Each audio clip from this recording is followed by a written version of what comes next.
Hi, and welcome to From Many People's Strength, the podcast that covers Saskatchewan politics and current events. My name is Corey, and my pronouns are he and him.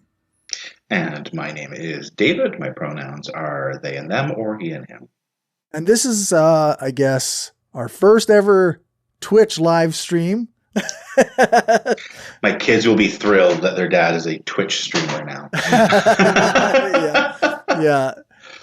I told my daughter that I was on TikTok, and she was like, "No, you can't be on TikTok. Get off of it. You're not allowed." See, I told my kids I was on TikTok, and their response was, "That's okay. That's an app for old people." Which makes me so happy because I get to tell people in Gen Z that TikTok is an app for old people. Yeah, that's right. It's for us now. I just think of the Grandpa Simpson quote. Speaking of being an old person, the whole I don't even know what it is anymore. I used to be with it. It'll happen to you someday. It'll happen to you. Yeah. So. Yeah. Anyhow, we should talk less about TikTok and Twitch and whatnots and get into some Saskatchewan politics. It's been over a month, so yeah, we've been lots off to talk for about. A month. First, I got sick, and then we couldn't. Our schedules didn't work out, and so we took some time off. And we're back at it. Slight format change. We're gonna take it maybe not so many articles at once. And maybe it'll end up in a slightly shorter show. So here's hoping. Although some of the topics might get a little bit meatier now. So yeah, that's right. We can spend more time, and we don't have to focus on every little thing. Yeah, it's true. All right. So first off, I'm going to share the screen for Saskatchewan. NDP faces social media backlash from controversial photo. The riders are playing now. Yeah, there are games in a stadium with people going to them, and the NDP took a picture at the one rider game, and apparently this had some splashes of people who were like, "Hey, what are they doing? Isn't this hypocritical?" And rather than fight about it on social media, I thought that we could talk about it here. That's fair. Yeah. I don't think it's hypocritical. Yeah, no. Are the optics the best? Maybe not. At the same time, you're a Saskatchewan politician and you don't ever go to rider games. That's a pretty that's a pretty big hole to climb your way out of it. That's probably a worse optical. Yeah, from an optics perspective, never going to a rider game or spending an entire year not going to rider games is going to hurt you pretty damn hard if you're a politician in this province, right? Yeah, so that's right. So good luck with that. They've all been vaccinated. So their risk is low. I know they weren't wearing masks, and they advocate for masks, being worn. I wear my mask everywhere still, but it's fine. I think it's fine for the most part. Yeah. If anything, like to some degree, it is like the hypocrisy is about, if anything, holding the NDP to a higher standard than you're holding the Sask Party. Right. Like that seems a little weird to me. Like if you honestly, because these criticisms aren't coming from those further to the left of the NDP. Like if the criticisms were coming from folks who are saying even the NDP aren't doing enough to fight COVID, that, the NDP should be further left, we should take stricter, health measures. If this criticisms were they coming from, Kyle Anderson or someone like that, I'd go, okay, you know what? That's legit. Right. There's probably a certain degree of, we've talked about this before, where is the line about how, none of us are perfect, but, should we be more perfect? That might be a little bit different, but that's not where these are coming from. These are coming from, Sask Party diehards, right, who are have no problem with Sask Party MLAs being far, far less careful than this, and then sort of swooping in on this as a gotcha. I don't know, maybe my partisanship is coming through. I don't know. I've seen, I haven't seen that many people who are not Sask Party supporters complaining about this. Yeah. And they're also often the same people who are pushing, like who were pushing in the past to remove restrictions earlier, and who refused, who talk about how bad it would be if we had restrictions placed back on, right? Like, they're not willing to do it one way, but they are willing to do it the opposite direction. So it feels to me kind of like the old sort of sawhorse of like, oh, how can you talk about how can you rail against capitalism from your iPhone? Like, how dare you? How dare you use? How dare you exist in a capitalist society and still criticize capitalism, right? Like, and they kind of like, how dare you exist in feudalism and not kill yourself while still being a serf, right? Like, at a certain point, you need to exist in the world you exist in. Now, is going to a rider game the same level of necessity as using an iPhone, or if you're on the right, accepting social assistance while criticizing its existence? I don't necessarily know if it's probably that not. level of necessity. But at the same time, like, I would rather all sorts of things work different than they do. That doesn't mean I'm not going to participate in them the way they exist, right? Like, if someone objects to the level of taxation on beer, does that mean they have to stop drinking beer? Right? Are you allowed to criticize? Are you allowed to criticize luxury taxes while still enjoying luxuries? Like, I think you're still allowed to exist and participate in the world while still criticizing government policies that affect that world. And they talked about everyone in that picture was fully vaccinated. Everyone in the picture was carrying a mask. They took it off for the picture, whether they were wearing it in the stands the whole time, whether they were wearing it when they were within 6 feet of someone they didn't know, like that, we don't necessarily know. They say they were taking precautions throughout the game.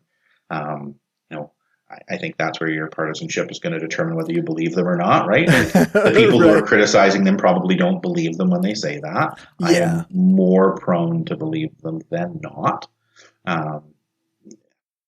Again, I think this is certainly in the category of what was probably a non-story. We're 3 years away from an election. No one is going to remember this come election time. Some of the other stuff, I think people probably will, but I don't see this being remembered come election time, other than you're going to have 2.5 years from now some diehard Sask Party supporters like grossly misrepresent what happened. Remember that time? Carla Beck was going around licking people at a rider game while not vaccinated, and like that will probably be what comes out 2.5 years, and someone will go, hey, that's not what happened, and you'll have the back and forth, right? But I think when all is said and done, this is again probably not the best optics to post the picture, but people still need to exist in the world, and we've talked before about being somewhat acknowledging the gray area on, where do we make our own risk assessments? Where are you more cautious in some ways and less cautious in others? And it's the people who always side on the less cautious side of the spectrum every single choice, that or completely cross the line into just not even gray area anymore, that I'm a lot more worried about and frustrated by. Something that came out not long after this initial story was that there had actually been a person in the Pill Country end zone area that had tested positive. So, I mean, like you say, everybody was generally wearing their masks and they were all vaccinated. So, hopefully everybody's okay. But this is the kind of thing that we can say, okay, maybe we shouldn't be having full rider games, Yeah. Like maybe this is a policy Or that the government in power or something, right? Like right. There's sort of 3 or 4 different ways of going about keeping everyone safe, and maybe if you do one of the 4, you don't need to do the other, 2 or 3, or 2 of the 4, you don't need to do the other 2. But like when you're doing none of them, it gets a little tricky. Yeah. Apparently, the second rider game though had significantly less people at it. There were actually empty seats in the stands. Oh, was that right? Yeah. Okay. So I don't know if that was by design or whether that was, just the first game public back. concern. Was desperate to have football again. Like I know I was driving up to Saskatoon the night of the game, so I listened to the first half in the radio in the car, and then went and watched the second half on TV. And it was when I arrived in Saskatoon, it was a good feeling being able to watch football again. Right. Listened to last night's game on the radio, and it's like I missed it. I get the feeling it would have been great to have been at a game. Right. So I can have a lot of empathy. It's kind of the provincial religion, right? So being able to go to church for the first time in 630 some days. Yeah. Yeah. No, I don't know. Yeah, I don't know how many people actually turned up, but I was driving around last night because I was doing food deliveries, which I still do. And there was a lot of rider jerseys walking around town. So it was still, I think there was a lot of people excited about. And 2 wins. You can't go wrong. Everyone's excited about 2 wins right now. Yeah. And both Alberta teams are at 2 losses. So it's even better. Yeah, for sure. For football fans who listen, I don't know how much overlap is in the Venn diagram of football fans and people who listen to our podcast, but first time since 1966 that both Alberta teams have started 0-2. So this is the worst start for Alberta in 50 years. Warms my heart. Yeah, I was just going to say, that kind of makes me happy. Yeah. All right, so let's move on to Saskatchewan advocates reflect on dire UN climate panel report. So I just kind of wanted to use this a bit to lead into a discussion about climate change, and we're currently experiencing a massive heat wave that's affecting many, many regions, and it's impossible to say that this is completely unrelated to climate change, right? Like, is that? Yeah, and it's like I'm the first person to say every single time weather and climate are different. Yes, like you cannot make a decision one way or make commentary one way or another on a single day or a single week or even a single month of weather. But I think like the comment that I've heard a number of times being, this summer is the hottest summer we've had in 100 years. But what's important to note about that, it will probably be the least hot summer for the next 100 years. Right. Yeah. So that's pretty major.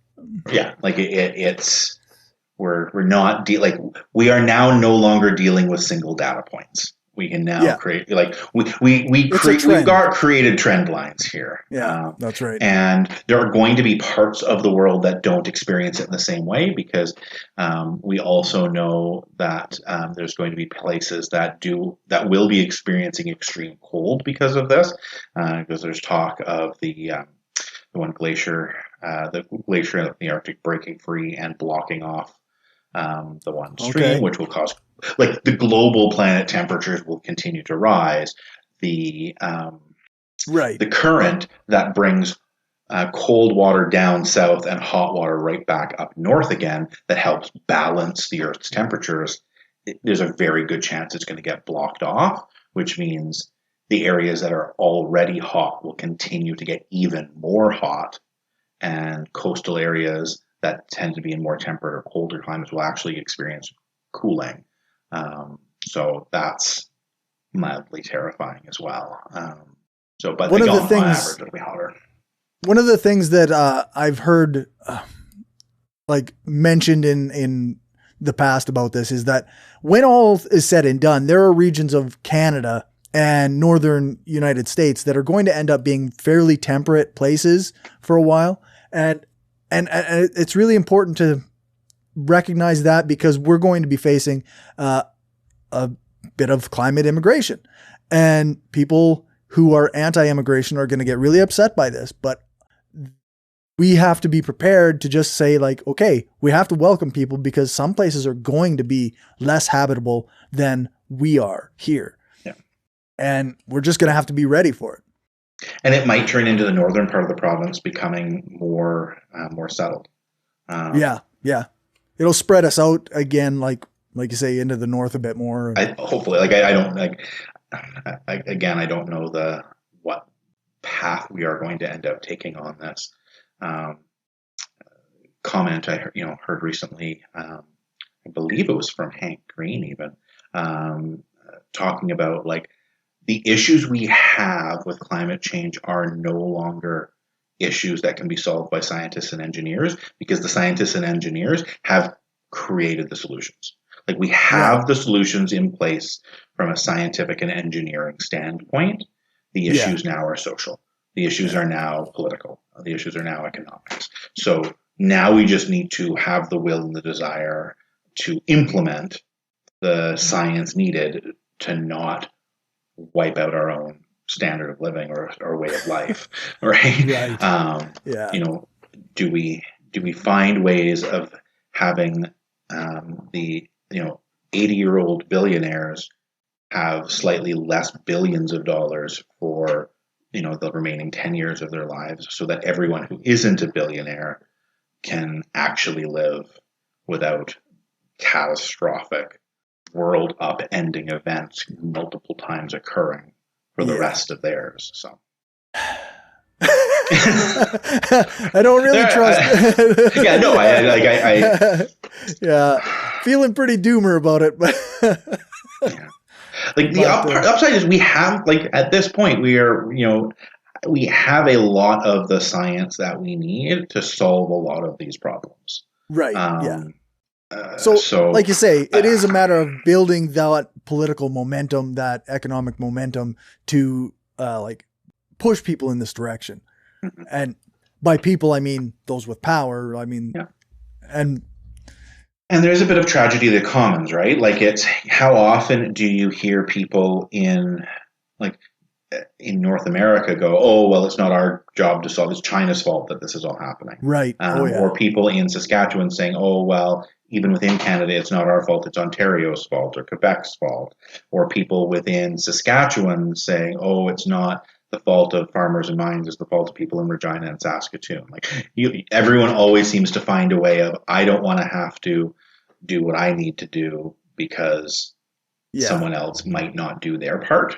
And again, I especially think that's bizarre, because doing what they have to do more often than not doesn't actually consist of a lot of sacrifice. It consists of modifying, how one votes, being willing to not uphold giant corporations that really don't give a shit about the people who are fighting to protect them.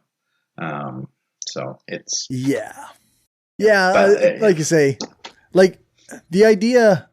I saw something, and maybe it's a little skewed. I saw something the other day that said like 90% of the Canadian population is in favor of a wealth tax, whatever that might mean, right? And a few months ago, it said it was like 75%. So it's increased over the last few months. But we still somehow have political parties that are in power that are not doing this. So there's a disconnect somewhere there, right? Like, and I find the same with climate policy. Like, I think a lot of people throughout the country are in favor of one form of climate policy or another that will help deter climate change, but we don't have the action, right? Yeah. Somehow. I think part of that too, I don't know if this counts as playing devil's advocate or not, but like part of that too comes down to, I think it's easy to garner support for something theoretical. It is hard to keep support once it becomes real. So when it is 90% support wealth tax, that's some theoretical concept. As soon as someone actually comes forward and says, okay, here's what it will actually be on paper, then all of a sudden for that lose some specific of those, yeah. wealth tax, that specific way of doing it, you're going to have massive ad campaigns by those who don't want it, those who have that level of Yeah. wealth, attacking it specifically. And you're going to have, like, you'll have the same attacks that you do on so many issues now. Oh, well, I'm not opposed to it in principle. There's just specific things about this implementation that we have problems with. We would absolutely support it if it wasn't. We would absolutely support fighting against climate change if it didn't have this line in Clause 3, Article 4, Chapter 7 that states, pine trees are dark green when actually they're more of an emerald green, right? Like they'll find something that we've now undercut the great Canadian tradition of calling pine trees, whatever shade of green we call them in Canada, because that's how we, defend our trees. Yeah. Like they'll find something to get angry about.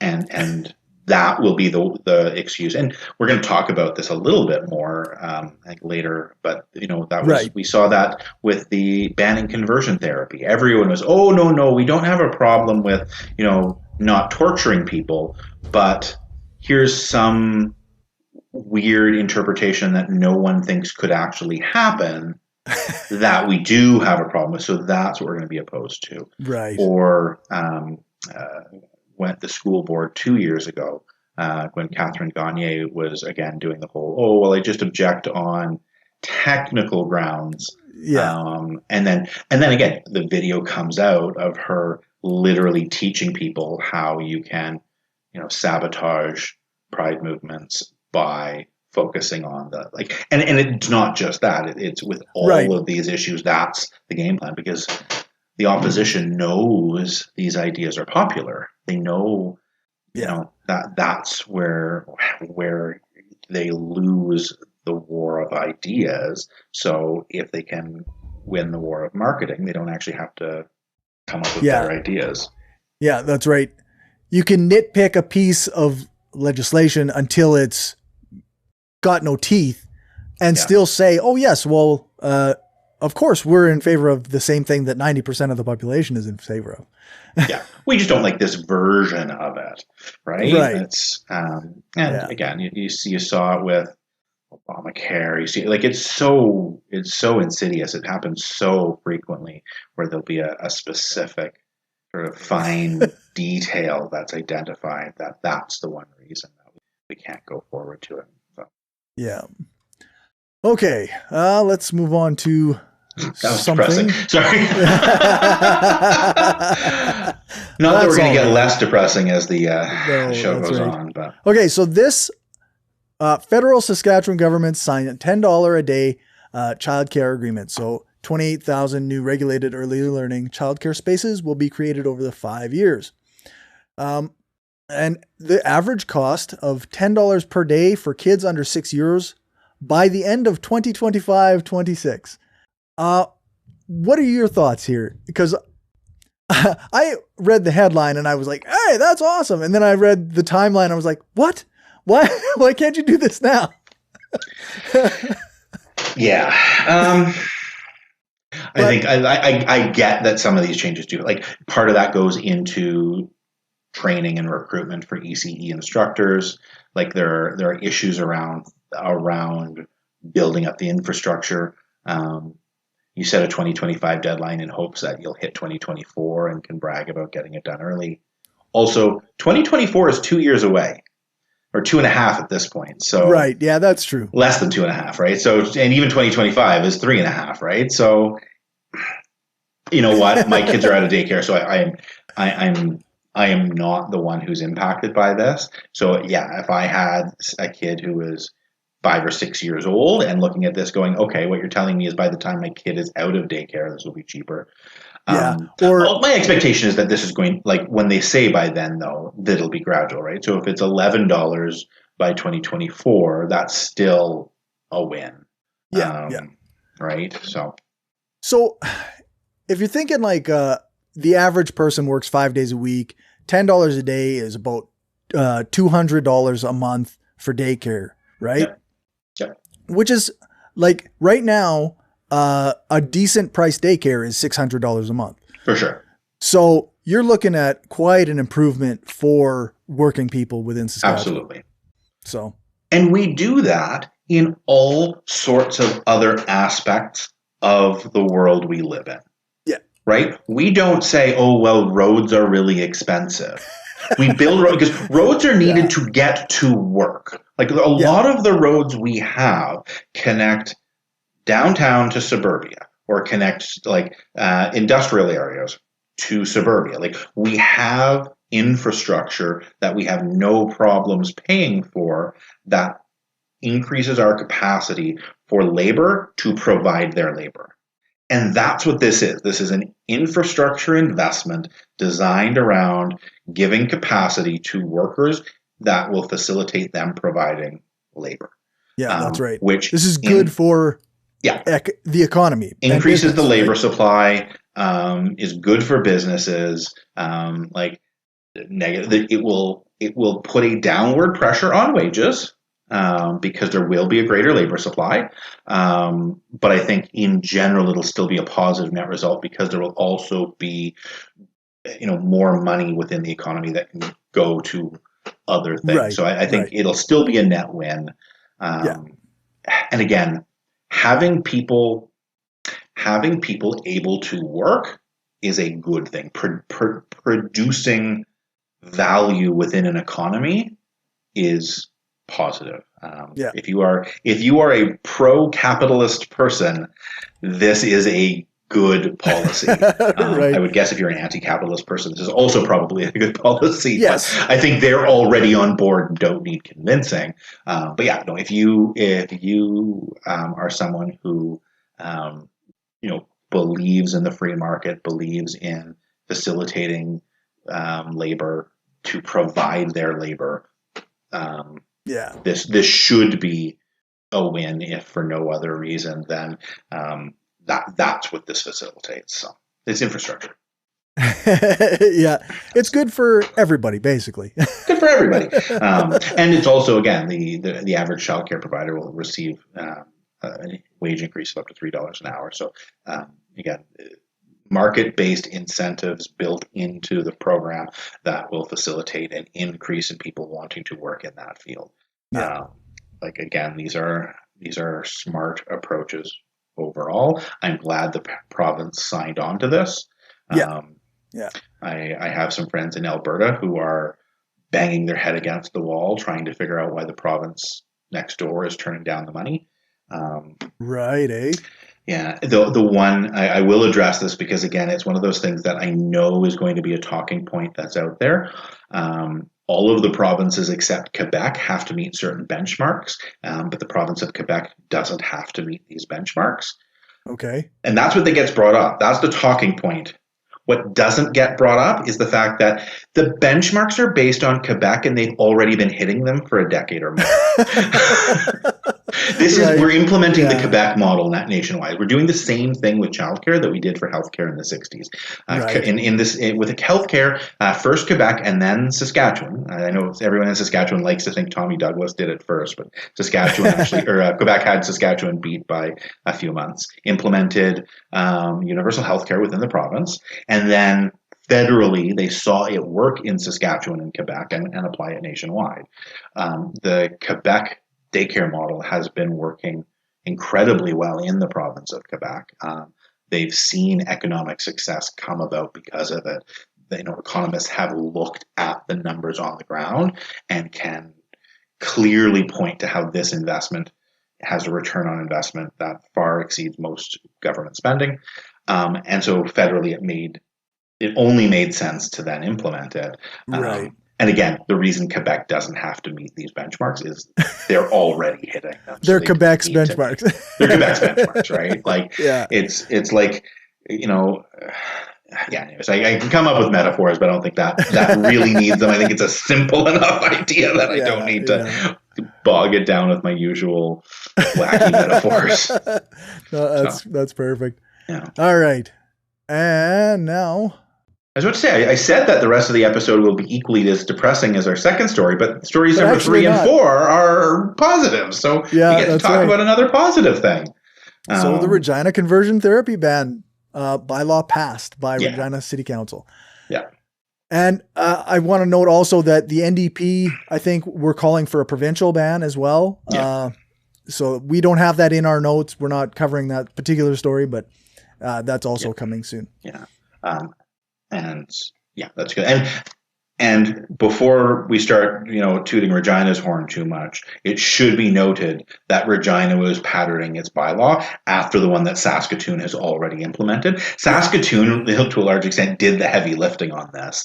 They were the ones who actually wrote the bylaw, and then Regina just went yoink and copied and literally just did a copy and paste. I'm hoping someone went through and changed the word, did the find and replace from Regina to Saskatoon in all the right places. But essentially, it's Saskatoon's bylaw that got implemented here. It was almost unanimous on the third reading. It had to go to a third reading because it wasn't unanimous on the second.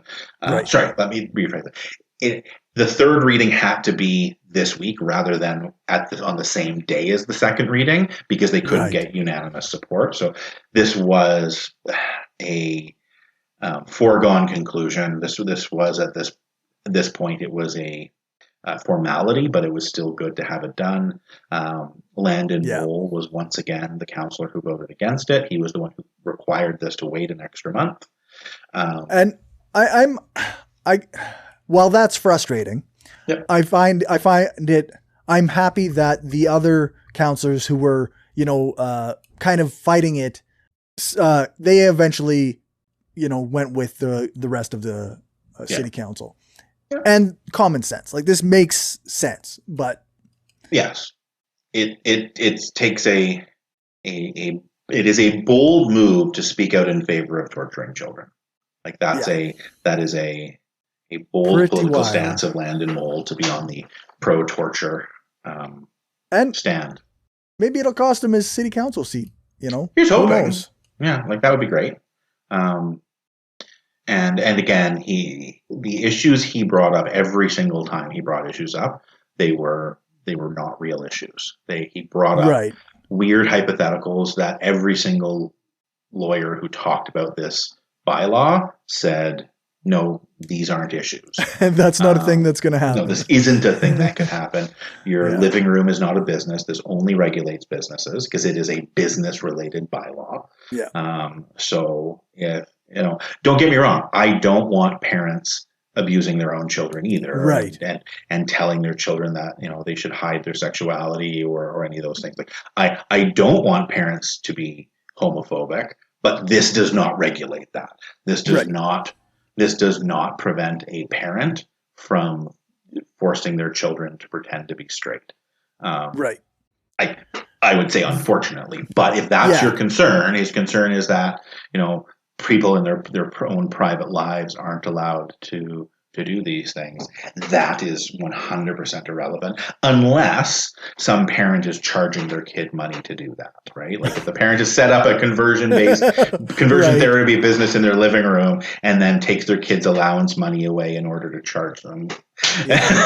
like which I'm being facetious, of course. Of course. Yeah. But again, it's his arguments were ridiculous and make me angry. Yeah, I think it's important to just, continually say like, non-heterosexual orientations are not mental illnesses that can be cured. Right. And so even the idea that conversion therapy exists is problematic. People shouldn't be trying to force their children to be straight.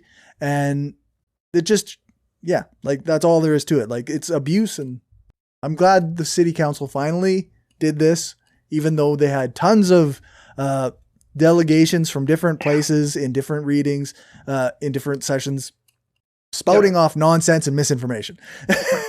So, no, it's good that it passed. It was shitty that it was a bumpy road. The road got less and less bumpy with each stage, so that's good. People were listening and people were making changes. And again, hopefully, something can be done on a federal and provincial level as well. The fact that the federal one died before becoming law, that is shitty. but it also, like, one of the arguments against the bylaws, we don't need it because the federal one will come in place. This shows why, it was important that we did go forward with this. And, different levels of government can apply to different things. Yeah, absolutely. All right. For our final story of the evening, we're going into an election season. The event that nobody wanted. Yay! Yeah, that's right. It's been talked about for quite a few weeks now, for sure, maybe even months. But everyone knew it was coming. No one wanted, but everyone knew it was coming. So, on the plus side, in Canada, it's 1 month. Yeah, right, where we don't have the 2.5 years the Americans have. But it's still seems like a waste of time. But I think in 37 days from now, we are going to be having almost an identical parliament to the one we have today. Yeah, I don't think liberals. I don't think the Liberals will win a majority. I don't think the Conservatives can catch them. No, and I don't think the NDP will pull enough away from the Liberals to become the face of the left in Canada. Yeah, no. Or face of the center left, or the face of the elected left. However your political however you define your spectrum, if you want to define the Liberals as not on the left at all, I wouldn't necessarily argue with you. So yeah, I think that I would almost agree with that. But I mean, I partially just hope that we can get a few extra NDP seats, maybe some Green seats, although the Green is having some kind of inner turmoil lately, where like there's been people stepping down and there's been infighting there. So they probably aren't going to be as strong right now as they could be. But I mean, I think Singh is Singh is a significantly stronger leader than he was 2 years ago. Yep. Definitely stronger leader than Mulcair was. Yeah. There was no in between the two of them, was there?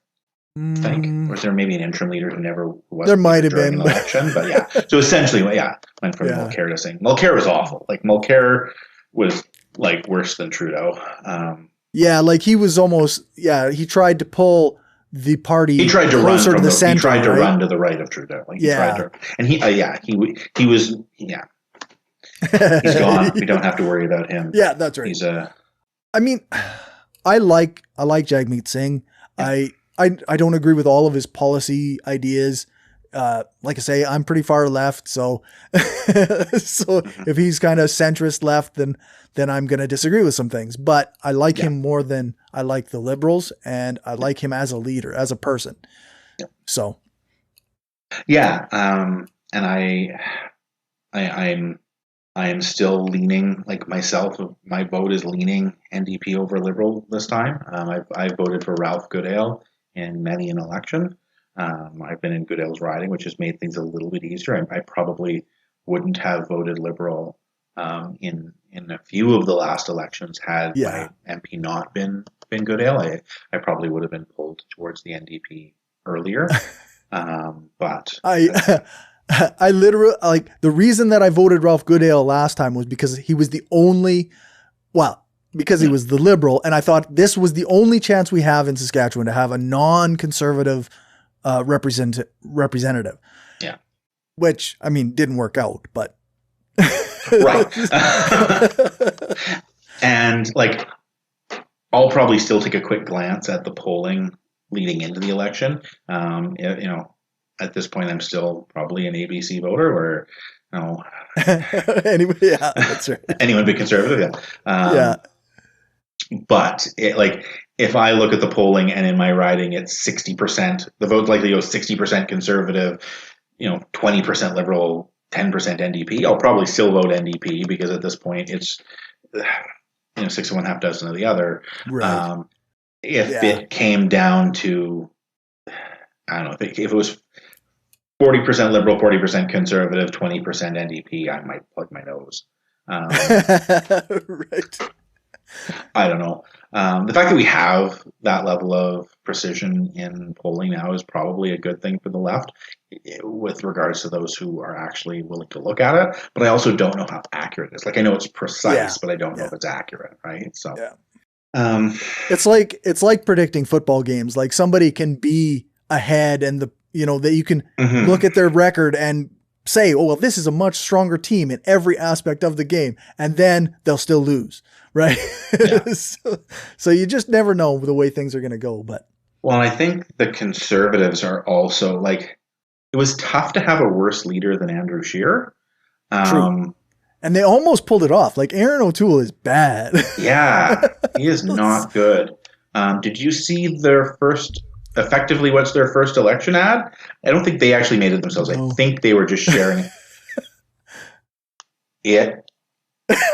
Oh, good Lord. And it's like, this is not just, some rando who happens to be a Conservative supporter. This is published by the Conservative, like put out by I should say public. I don't know if you count it as published if it's on their Twitter profile, but it was like the Conservative Party of Canada on their official Twitter handle, their official public relations channels. Like, this is put out by the Conservative Party. It is a clip from Willy Wonka Charlie and the Chocolate Factory.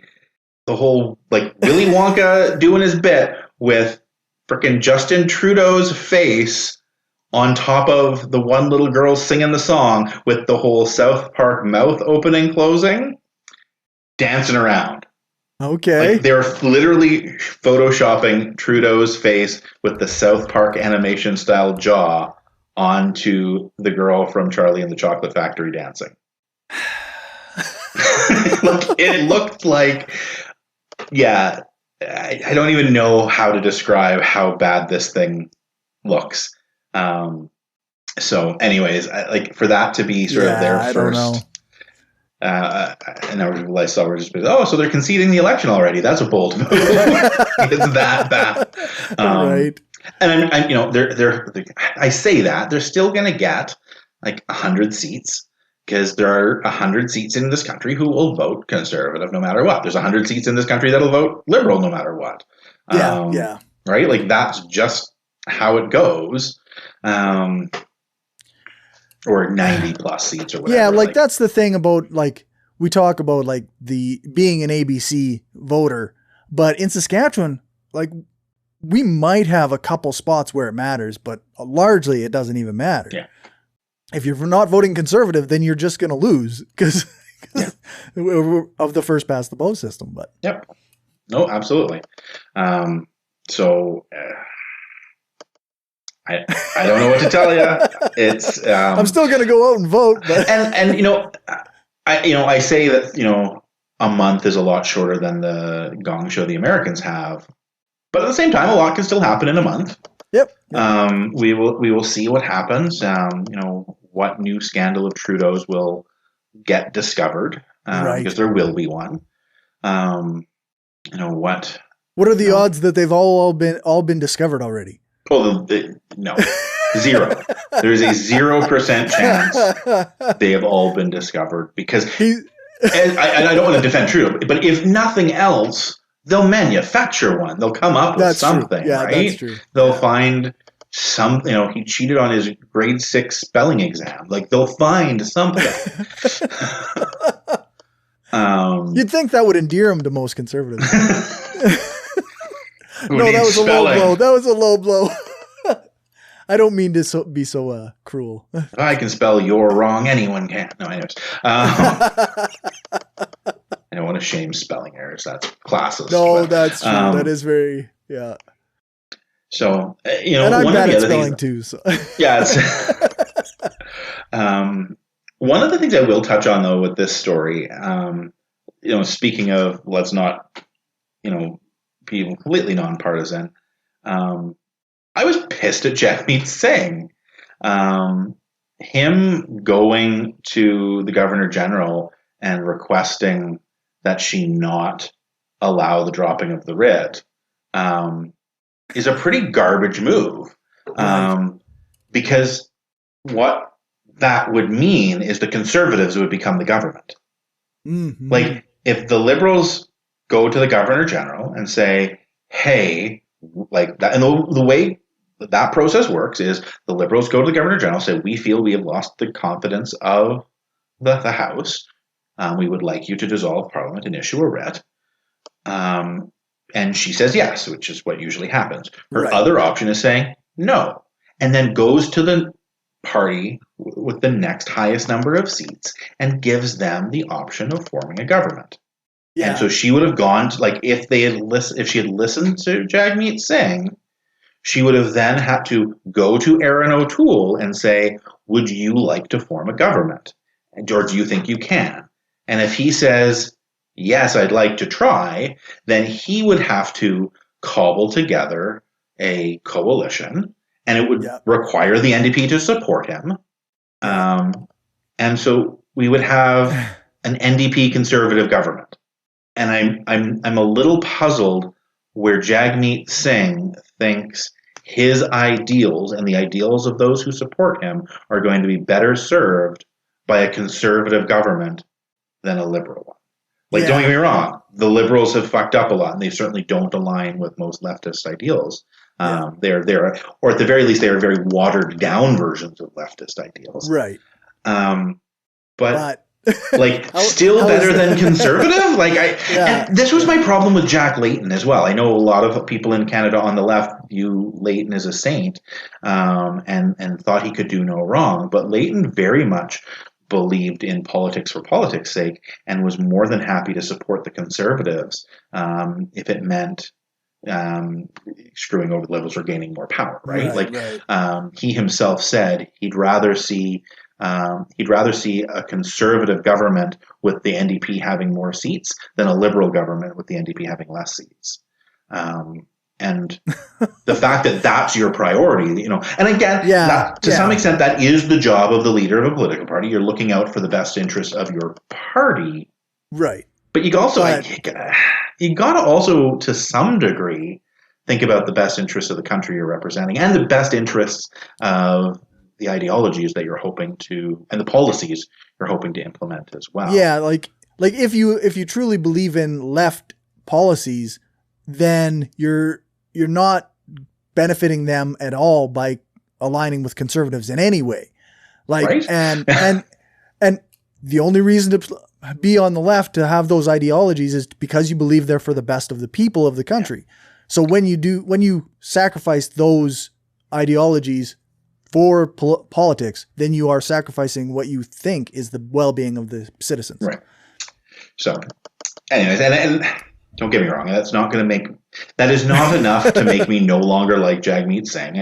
I think he also was smart enough to know she wasn't going to listen to him. So it was a futile gesture, and it was theatrics on his part as well. Yeah. But it's theatrically asking for something that's actually bad. If you got it, it would be bad. Mm-hmm. Yeah, like if it turned out it wasn't theatrical and she went with you and did what you wanted. Are you asking that because you're going to prop up the Conservatives if they try and form a government? Sure, then I'll give them a shot. Like, it's a gamble, right? Right. So, but again, it's to a large extent it was a moot point. But that was one of the stories that came out about this. And we'll see. And the other big story, and we'll talk about this more in the next couple episodes when we continue to talk about the federal election, is, and this has been an issue for time immemorial, how many young people will come out and vote, because Jagmeet Singh is incredibly popular amongst people under 25. Yeah. That's great, right? Yeah, that's a good thing. It's just a matter of, will they vote? Yeah, that's right.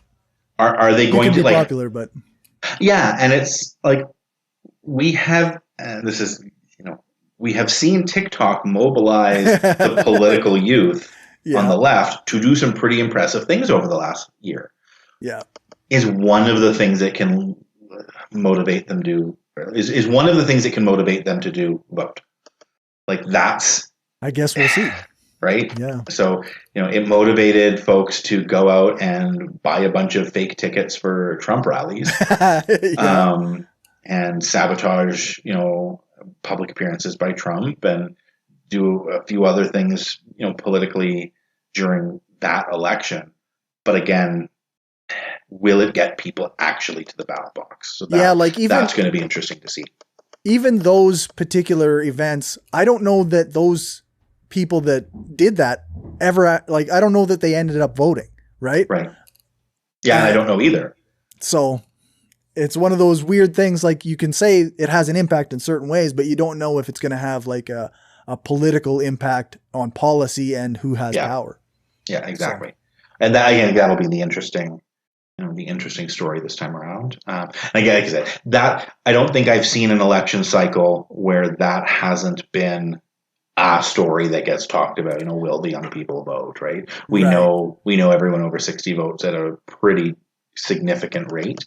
But ever since, like, going back to when I was 19, people were talking about, will the 18 through 25-year-olds vote?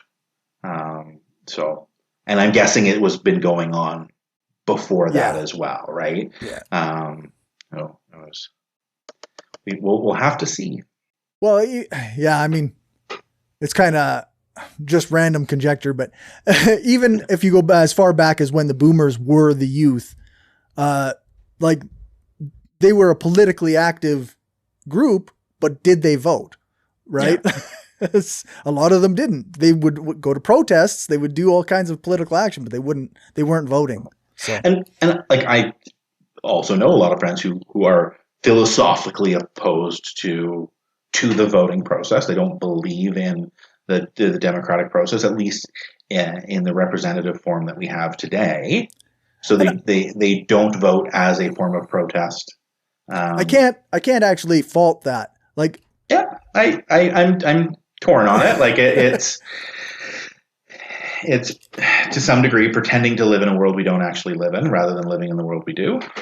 I mean, the argument that I heard a lot during the US election was that, like, people, they don't bother voting because to their lives, who's in charge really doesn't seem to make any difference. They're struggling no matter who's in charge.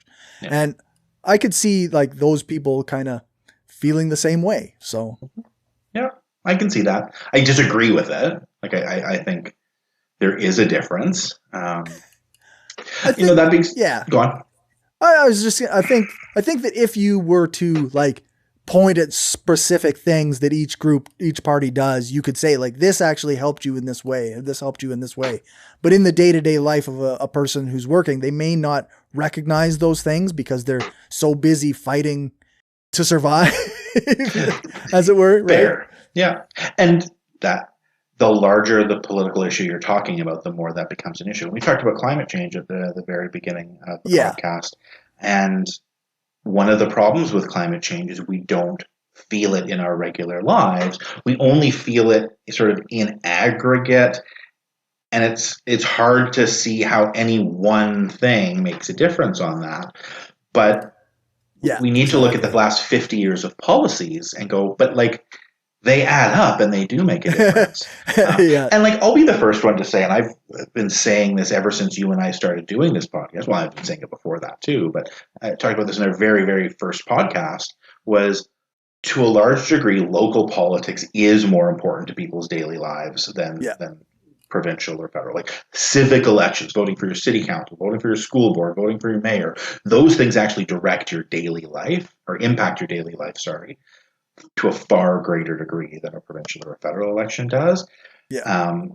But, like, federal policies do make a difference. And, like, and again, don't get me wrong, I know I'm not naive enough to think this childcare rollout wasn't timed. Like, this is 100% an election thing. It's an election. Yeah, like, a few days before the election. Yeah, no, 100%, right? Like, this is, and I don't think anyone thought otherwise. Like, they promised it during the last election, and they're going, hey, we're probably going to have another one. Let's try and get this actually implemented as quickly as we can.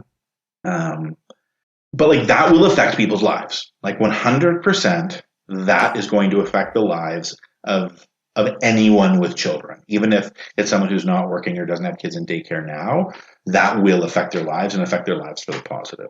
Yeah, that's right. And I mean, if we're going to talk, like, you mentioned local politics, and I just to emphasize that the importance of local politics is that like you have in the US right now, you have like QAnon supporters and MAGA Trump supporters signing on to school boards and onto city councils in the acknowledgement that they want to go in and change their city rules and change 100%. The way that their school boards run. So, and they've been doing that for 20 years. Yeah, that's true. Right? Yeah, they started like they weren't called QAnon or MAGA. They were called Tea Party, right? Like the Tea Party didn't start with senators and congressmen. The Tea Party started, and it really picked up momentum during Obama. But if I'm not mistaken, it started under Bush. Yes. And it started with replacing the low-level Republican operatives with Tea Party supporters and people within that far-right extremist Republican ideology at city comptroller and city dog catcher, the guy who counts the ballots.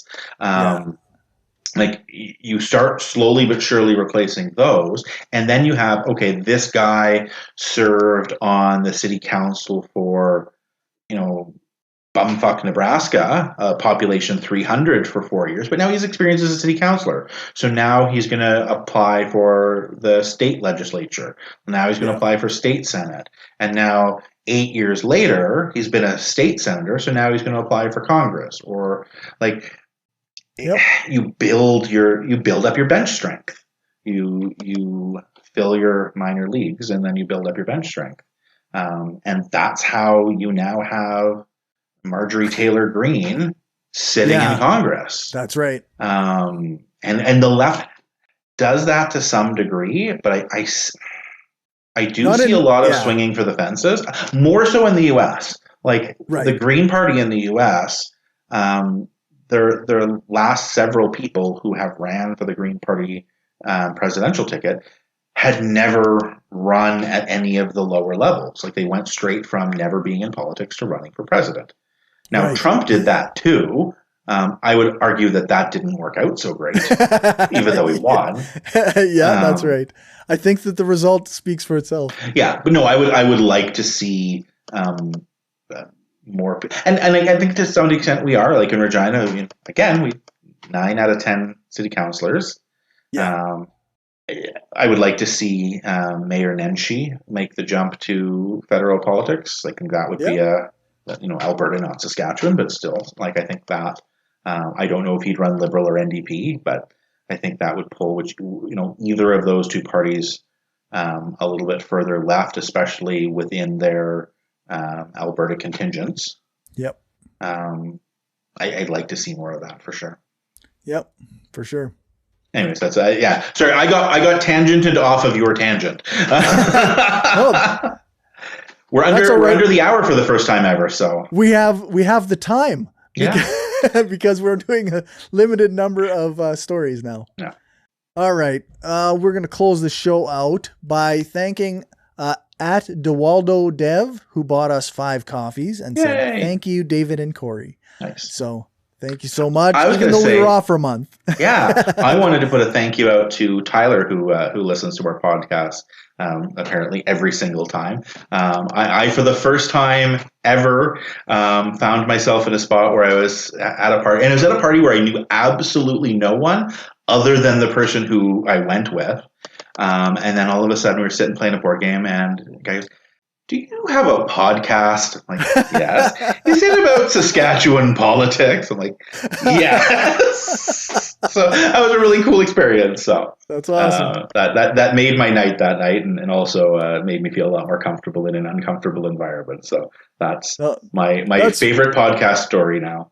Yeah, no, that is awesome. Actually, it's a benchmark, right? Like that's a watershed moment in doing this. So I'm just happy people listen and find value in words that we're saying. So that's awesome. Yeah, for sure. All right. So you can find us at anchor.fm/frommanypeoples. Our Twitter is at skpoliticspod. We are at facebook.com/frommanypeoplesstrengthpod. And you can email us at frommanypeoples@gmail.com. Or If you like what we do, you can buy us a coffee at buymeacoffee.com/frommanypeoples. All right. Well, thank you, David.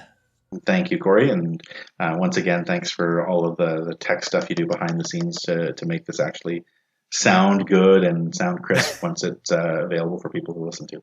Hopefully. Yeah. I'm glad people enjoy it. All right. I'll talk to you again in 2 weeks. You bet. Take care.